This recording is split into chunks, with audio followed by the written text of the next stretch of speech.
Ensiklopedia Udara Radio Rasa TV Lampung Timur.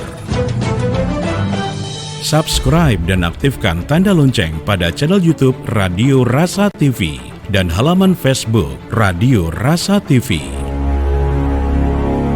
Sejarah perkembangan radio.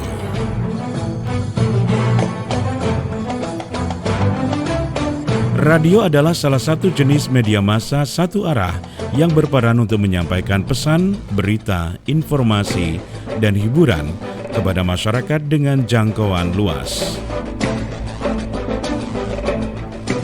Radio telah menjalani proses perkembangan yang cukup lama sebelum menjadi media komunikasi massa seperti saat ini. Berkat ketekunan 3 orang cendekiawan, diantaranya seorang ahli teori ilmu alam yang bernama James Maxwell berhasil menemukan rumus yang diduga dapat mewujudkan gelombang elektromagnetis, yaitu gelombang yang digunakan untuk gelombang radio dan televisi pada tahun 1865.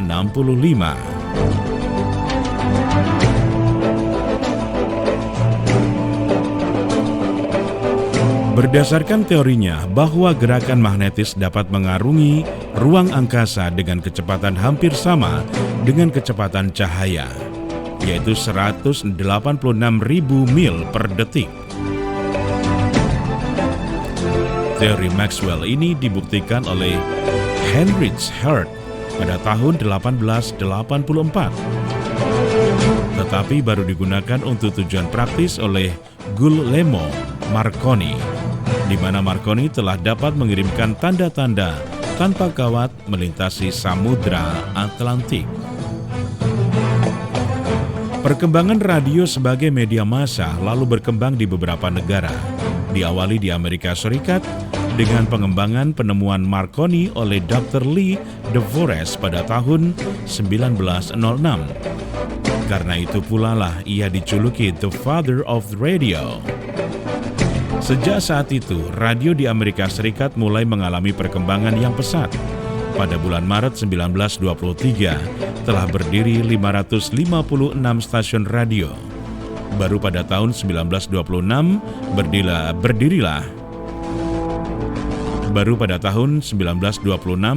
berdirilah NBC, National Broadcasting Radio, sebagai badan siaran radio yang luas dan besar. Namun, lalu muncul pesaingnya, yaitu CBS, Columbia Broadcast System. Sejak saat itu juga, radio terus berkembang di beberapa negara seperti Inggris, Prancis, Uni Soviet, Jepang, dan RRC. Selain mengalami perkembangan, radio juga telah memasuki tahap penyempurnaan. Profesor E.H. Armstrong dari Universitas Columbia pada tahun 1933 memperkenalkan sistem frekuensi modulation atau FM sebagai penyempurnaan dari amplitude modulation atau AM. Keuntungan FM dan AM diantaranya dapat dihilangkan interferensi atau gangguan atau percampuran karena cuaca, dapat menghilangkan interferensi yang disebabkan 2 stasiun radio yang bekerja pada gelombang yang sama, menyiarkan suara sebaik-baiknya.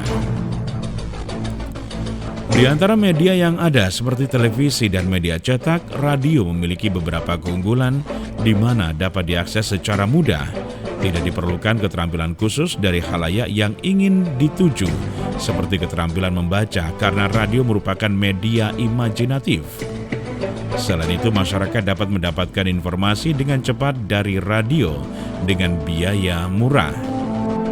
Keunggulan lain dari radio adalah sifatnya yang santai karena sifatnya auditory atau untuk didengarkan. Lebih mudah orang menyampaikan pesan dalam bentuk acara yang menarik. Dalam hal ini, musik memegang peranan yang sangat penting karena pesan disampaikan di antara musik.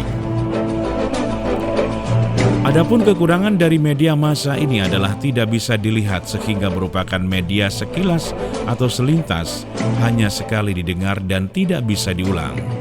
Selain itu, tidak semua hal bisa diinformasikan melalui radio karena sifatnya yang satu arah maka tidak teridentifikasi siapa yang mendapatkan atau menerima info atau pesan yang disampaikan. Dengan kekurangan dan kelebihan, radio telah menjadi media massa yang dapat diandalkan, cukup efektif dalam penyampaian pesan dan tetap diminati walau banyak media lain. Seiring perkembangan waktu, jumlah pendengar radio terus bertambah dan radio terus bertahan menghadapi perkembangan zaman. Sejarah singkat perkembangan radio. Ensiklopedia Udara Radio Rasa TV, Lampung Timur. Subscribe dan aktifkan tanda lonceng pada channel YouTube Radio Rasa TV dan halaman Facebook Radio Rasa TV.